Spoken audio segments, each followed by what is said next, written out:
Good afternoon, everybody. Welcome to Business Bites. My name's Henry. I'm here from the Kent Invicta Chamber of Commerce. I'm very delighted to be joined by Richard Harris from Gardium, who is going to be doing a presentation for us today. Before we do kick off, I'd just like to give a shout out to today's sponsors, Not Another Marketing Agency, who have kindly been sponsoring Business Bites for us this year. So massive shout out to them. Couple of bits of housekeeping before we do get going. If you do have any questions throughout the session today, please make sure to put those into the chat and we will address them at the end of the session.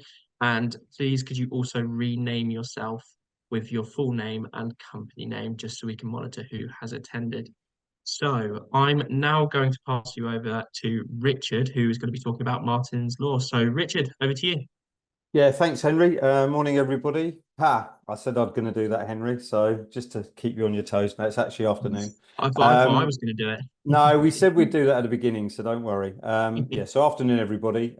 Pleasure to have the opportunity to speak to people a little bit about Martyn's Law. I'm just going to run through some slides, some basic information about it, to give people an overview of what it is, why it is, and a few other things like that. At the end, we have got some time to have some questions and answers. So please either put them in a chat or speak to us at the end. And if we then run out of time, obviously, there's email addresses and stuff, so you can talk to us about that at a later time. So let's get going anyway. So bear with me a second. Okay. So Martyn's Law, what is it? I don't know how many people on the call know too much about Martyn's Law. When we speak to a lot of people that actually have got no information about it whatsoever, probably about maybe 2 out of 10 people have actually heard of it, but they don't really know what it is. So back in 2017, we had obviously a terror attack up at the Manchester Arena. 22 people lost their lives. It's not the greatest loss of life at any terrorist attack, but it was probably one of the most prominent ones at the time. The Ariana Grande concert was probably a lot of youngsters, a lot of female youngsters. So for the people that were attacking it, it was a great target, a great media target. And unfortunately, obviously, like we said, 22 people lost their lives. One of the people that lost their lives was a guy called Martyn Hett. His mother, Figen Murray, then started campaigning in 2019. So she started pushing that forward. The Conservatives brought in and put it in their manifesto as a commitment. But as you can see on this timeline, it's taken a long, long time to get to where we are now. Loads of toing and froing, lots of government saying they're going to consult, going to do this. It was in the Queen's speech. Pre-legislative scrutiny has been done. They've had, Home Affairs Select Committee published a report. It was reaffirmed in the King's speech. And then we've got extra consultations. So for Figen, it's been really, really frustrating that it seems to be taking so long to get something in that everybody wants. The reason that we need it, I suppose, is the threat landscape has changed. So traditionally, terrorist threat used to be, as most people would know, people going abroad, getting trained in camps, coming back to the UK, forming little cells, trying to create, obviously, panic, violence, damage, normally to infrastructure. But I suppose our terrorism rating, since it was brought in, has always been substantial, meaning an attack is likely.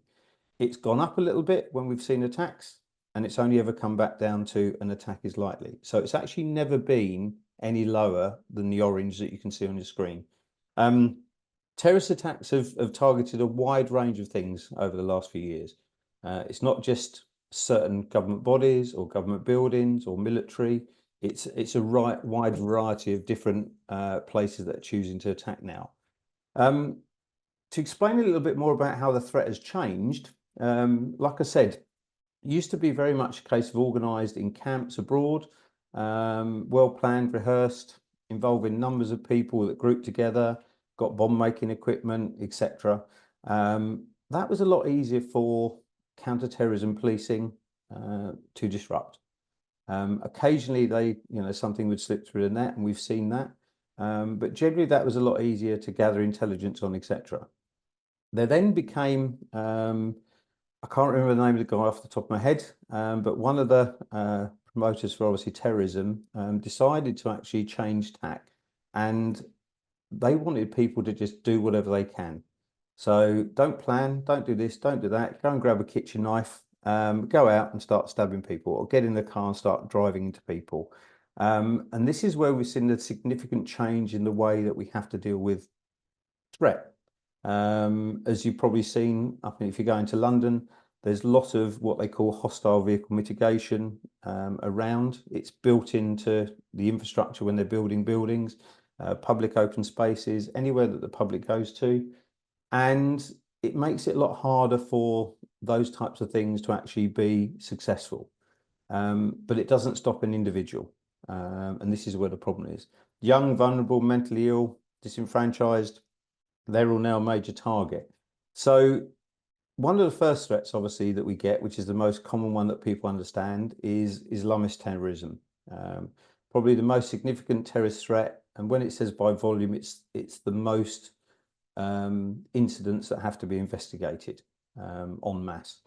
Normally driven by interpretation of Islam or grievances against the West. And then radicalized individuals feel empowered to obviously act. And the idea is to just cause as much harm as possible without any pre-warning, really. The second, which we've seen a rise in recently, is extreme right-wing terrorism. Normally, it was structured groups, but it's more sort of like split up into looser networks now with lots of different ideologies, lots of different grievances. A lot of people jump on that bandwagon because they are quite patriotic. And then before they know it, they get sucked into acts that are slightly more terrorism related than they would have been. White nationalism, white supremacy is often fueled by conspiracy theories. There's lots of that goes on. And yeah, it basically, that's on the rise. Third type, left wing, anarchist single issue terrorism. It's on the rise. Again, loads of different ideologies. Extreme political left wing. A lot of them now are starting to use violence to advance their cause and seeking to overthrow the state in all its forms. So government, they don't like the government. And it seems to be, it doesn't matter what government is going to be in it, they just don't like the government. They're not always terrorist related, but they're borderline.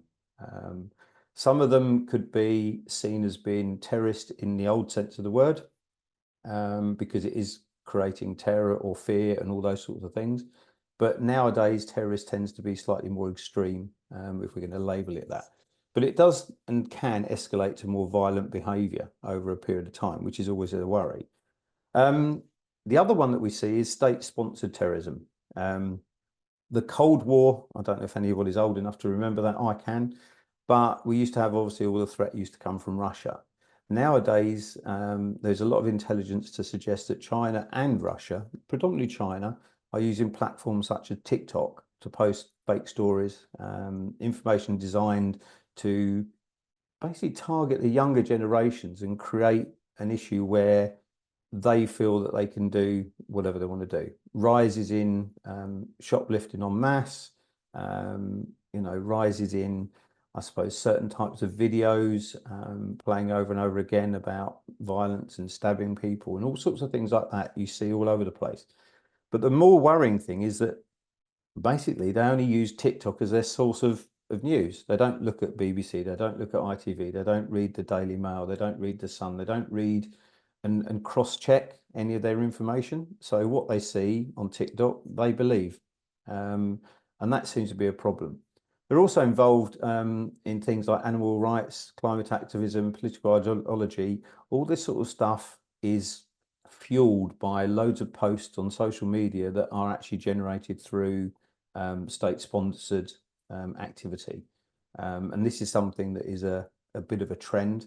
And we've seen it in America where any of the political parties, there's a lot of smear campaigns, there's a lot of that sort of stuff going on, trying to influence the outcome of elections, all that kind of stuff. So there's a lot of stuff to be careful of there. But They're predominantly the four major reasons why, obviously, people are now concerned about terrorism. Martyn's Law basically is being brought in to deal with the protection of premises. So anything that's a publicly accessible location, what's wanted is that people have a better understanding of what can happen and a better understanding of how to deal with it if it does. Capacities of premises, and this would be based on like a fire risk assessment for now. So if the capacity is above 100, they're going to be required to have some form of risk assessment going forward. This obviously at the moment isn't in place, but these are sort of areas that people were going to have to start to consider. So anything, retail shopping stores, shopping centres, hospitality, definitely a big one, large groups of people, pubs, restaurant, clubs, all that kind of stuff. Sports grounds, again, it comes into the remit. Normally you have more than 100 people at these sort of places, but even things like public libraries, museums, galleries, and again, we see these places getting attacked by activism. And often there isn't security to obviously deal with that. Otherwise it wouldn't be successful. Places of worship, obviously they come up. Healthcare settings, major review on stuff going with healthcare. The two tiers that they're bringing in, you've got a standard tier, which is basically from 100 people to 799 individuals. And if you imagine that a lot of these places that you go out of over a weekend or something like that will probably fall into those categories. The chances are that'll just be a fairly basic risk assessment done by a competent person. The enhanced tier, which would be slightly bigger, 800 upwards, larger shopping centres, concert halls, sports stadia, all of that sort of stuff will require probably a counter-terrorism risk assessment and critical incident plan that will need to be done by somebody who is a professional who has a qualification in that kind of stuff. So it's not just for a competent person at that point because the numbers are higher. What you should know, and this is actually where we stand at the moment, there is no legal requirement to do anything outside of health and safety guidance in relation to Martyn's Law. There is an expectation within health and safety that there should be some critical planning put into any business. If you've got health and safety people dealing with it, they will probably know about that. However, we often hear people, oh, our health and safety people are going to be all over this Martyn's Law. They won't be qualified to deal with Martyn's Law when it comes in. There will be its own regulator, it'll have its own competency, and it'll have its own checks and fines and all of that sort of stuff. Any organisation offering to make you Martyn's Law compliant at the moment can't, because the law hasn't been decided as to what needs to be done to be compliant. So effectively, some people are jumping on the bandwagon, thinking it's an easy way to make money, making businesses compliant, businesses are buying into it, and the reality is you can't be compliant yet because we don't know what compliance is going to look like. What you can do, though, is you can start to consider budgets and plans. Decide to look at what if scenarios, and encourage staff and managers to literally take some free online training and things like that, that will at least give them a little bit better understanding of it rather than actually just haven't got a clue what's coming down the road. As a business, how Gardium can help, we're set up as a social enterprise. We regularly provide advice free of charge, advice that we believe the more people that understand and more educated on it, the better people are going to be understanding stuff. When the law comes in, at least they'll have some basic understanding of what's going on. If you have any security requirements, yes, we can look at that. I'm more than happy to, but again, discuss it with us first. It might be that you do need something, it might be that you don't. We're happy to help if we can.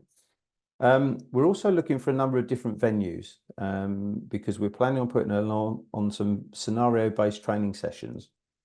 Now, this could be a pub, it could be a restaurant, it could be a village hall, it could be somewhere like a town hall or something, anywhere that we can actually explain to people and put something on where they can experience what it would be like to basically deal with the situation. And it could be that you need to evacuate, but it could be that actually you need to bring people in from outside and evacuate. So there's a load of stuff that you could look at. So if you've got a venue or an organisation you feel benefit from that, just put them in touch, let us know. And again, more than happy to talk to people and have them ask us questions at this stage of the game, because that's about where we are with it all.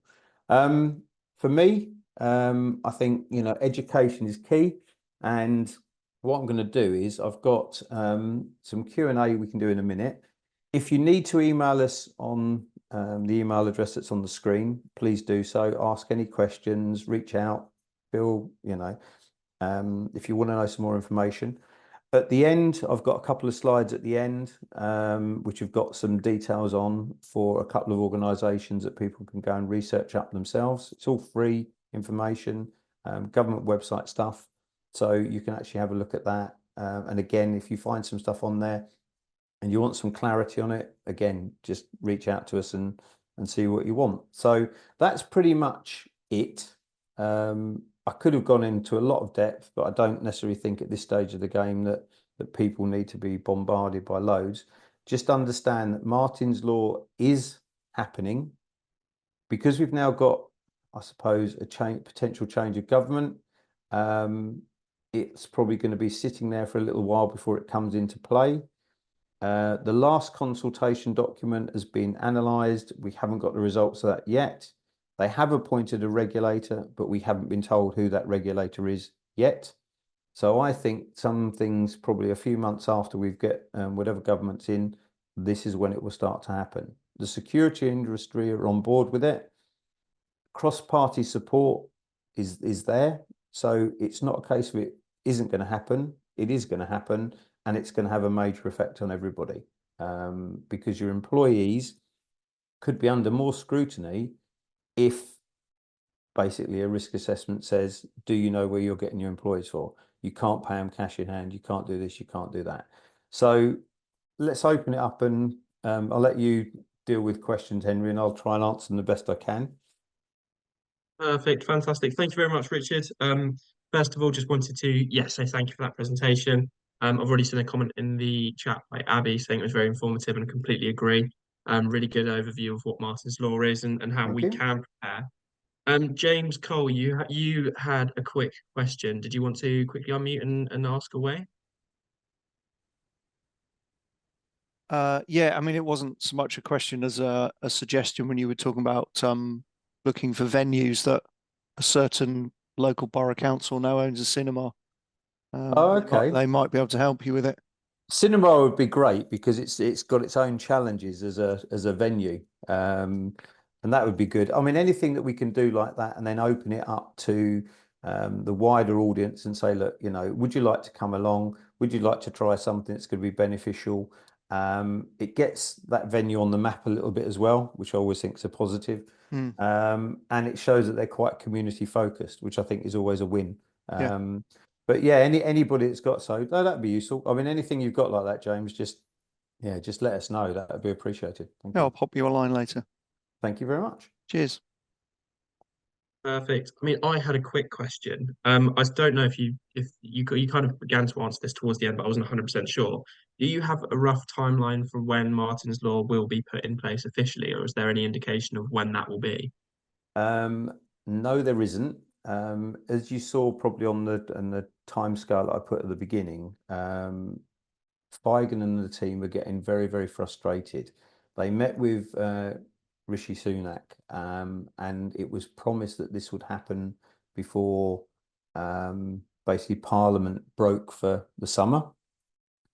And then literally the day that she walked, I mean, she walked over a week, but the day that she arrived, met up with him, met up with Keir Starmer, James Cleverly, they said, yes, we're definitely committed to doing it, definitely committed to do it. That evening, he announced the election, which literally puts a bit of a kibosh on it happening before we have a change of government. It's taken 7 years or so, and it's extremely frustrating. The security industry are getting annoyed, to say the least, about the fact that, look, we're trying to protect stuff. The biggest issue we have is stakeholders don't understand just how bad the threat is. We see a lot of violence, And actually, although this is counter-terrorism legislation, it affects violence in general, because most of the time we don't know who's going to have caused the violence or what's motivated it, or whether it's terrorism or whether it's just somebody that might have mental health issues. So until weeks afterwards, we don't know what the reason is. But the reality is, if something happens, we have to deal with it.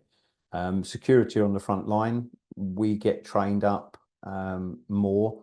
The Security Industry Authority keeps wanting to train people and get them better skilled so that they're more prepared to deal with stuff. But at the moment, stakeholders don't understand the value of that. And the only way we can do that is just to educate, because otherwise people just think it's a tick box exercise. They have to do it for compliance, but actually what they don't realise is it's competency. We do it if we go working, and we do work in Maidstone of the nighttime economy stuff.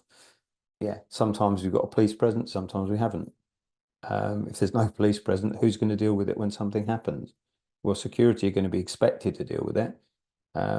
But most of them actually have got the training to be able to do it, but not all of them, I would say, are overly competent because they're low wage earners. And this is something that needs to change as well. So timescale wise, no. As soon as possible would be the answer.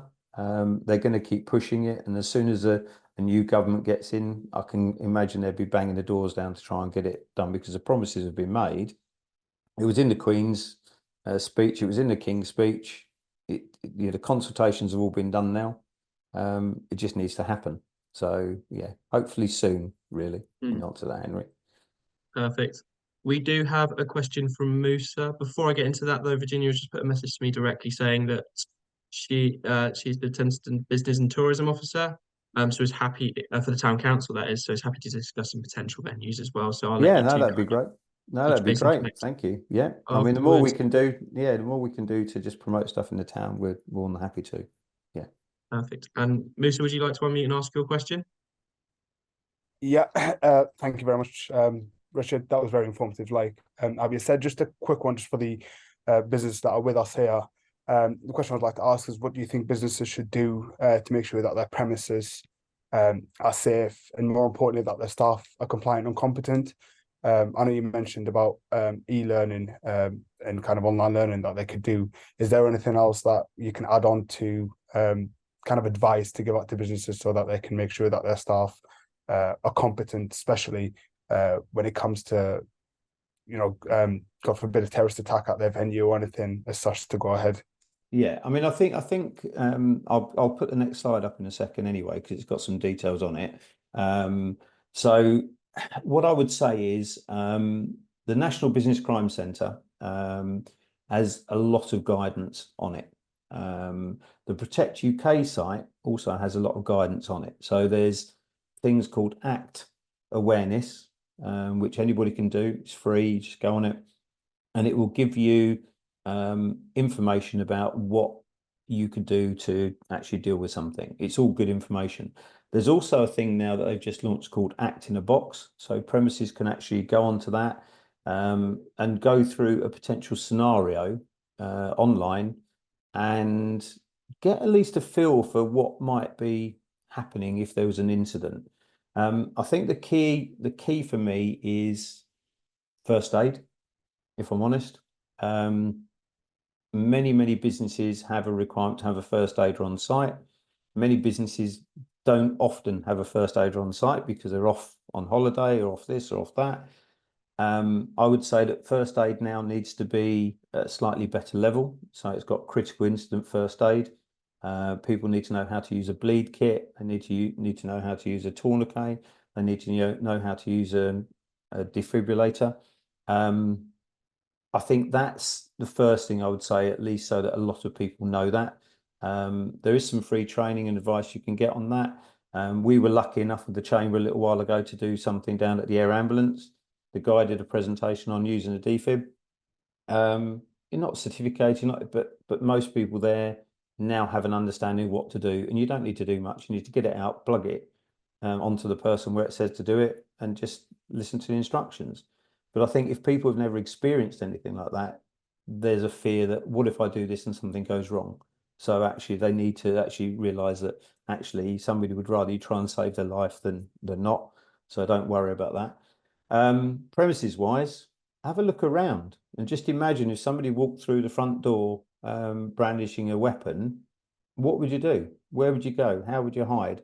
What instructions could you give to somebody? What instructions would be heard by anybody? Do you have this system? Do you have that system? Again, every business is different, and this is why trying to bring in this law has been so difficult. That's why the lower tier had another consultation, because like a village hall was saying, yeah, but we don't need counter-terrorism. Okay, you might not. However, as the bigger venues actually get more protected, the smaller venues are going to be the ones that are going to be targeted, because naturally they will go for the path of least resistance.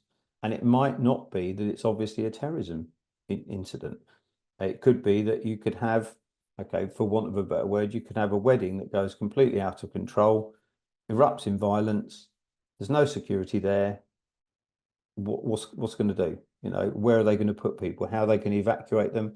Where are people going to go and hide if they need to?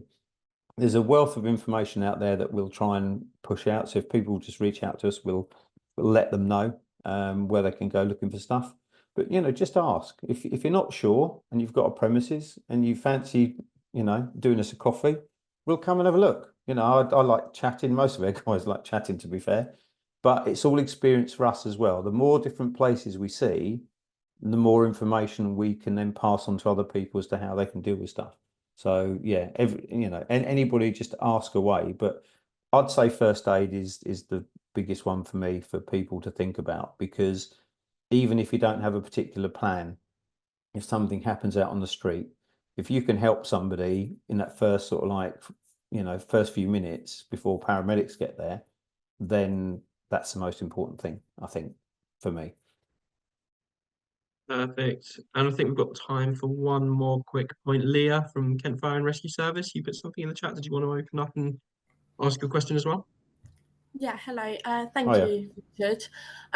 So obviously we're an enforcing authority. So I work in the Department of Building Safety. So Okay. where we go out and look at premises and make sure they're complying with the regulatory reform order. Yeah. So we do come across things that might link to the council as well. So I'm thinking, if we find something that they're not complying with Martyn's Law, who do we refer that on to? As it stands at the moment, there isn't a regulatory body that you can refer it on to. So what you can do is get them to talk to us. We talk to all the various people that are trying to bring this into play anyway. So we'll have as up-to-date information as we can. We can't say to them, you must do this, you must do that, you must do something else, because again, it's not law. But we can give them an opinion.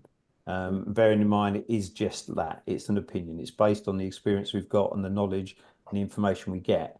But I would say, if you come across like that, definitely get us to speak to somebody, because even if it's a case of they think, okay, I might have to do something, councils particularly need to budget for stuff. They're going to need to budget a year down the road. When the law comes in, yes, there'll probably be a little bit of a time period for people to adopt it. As with everything, they're going to expect people to do it straight away. But I think, working with obviously people like yourselves, local councils, we're keen to do that. We speak to licensing, we speak to bids. The more we can educate people and the more we can help them from the community point of view, we're happy to, because then we all have a safer place to go out. And if people are safer, then the footfall goes up, people make more money, communities thrive. If they're all seen as like no-go areas and everything's a problem, people just vote with their feet and they don't go out and they don't go there. So in order to get things moving, things need to improve. But yeah, just drop us an email, and anything you come across, just let us know and we'll see if we can help. Yeah, perfect. Thank you. That's all right. Fantastic. So that brings us quite nicely to the end of today's Business Bites session.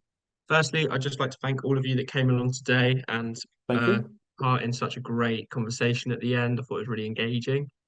Secondly, I'd just like to thank Richard from Gardium, of course, for giving such an insightful presentation. Richard, massive thank You're you for welcome. doing so today. And Thank you. finally, I'd just like to give one last shout out to today's sponsors, Not Another Marketing Agency. So I hope you all have an amazing rest of your day, and thank you ever so much for coming. Take care. Thank you. Cheers. Thanks, Henry. Thanks, everybody.